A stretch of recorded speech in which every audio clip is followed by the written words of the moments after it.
Id-deputat Franco De Bono għal iktar minn darba fl-aħħar ġimgħat tkellem dwar ir-riżultati miksuba mill-Partit Nazzjonalista fl-elezzjonijiet tal-Kunsilli Lokali illi saru f'Ħalsafi, Żurrieq, Marsa Xlokk u Birżebbuġa, lokalitajiet illi jagħmlu parti mill-5 distrett elettorali.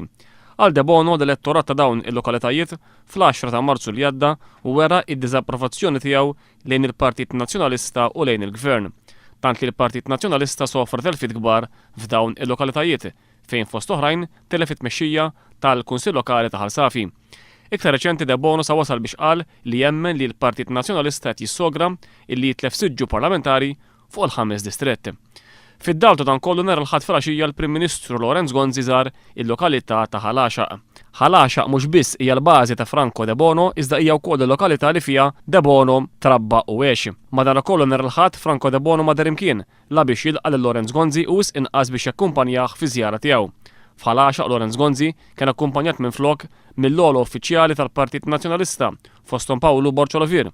One News huwa informat li residenti li tkellmu mal-Prim Ministru esprimew tħassib tagħhom dwar impjant li hemm fil-lokal u dwar żvilupp partikolari fil-qalba tar-raħal.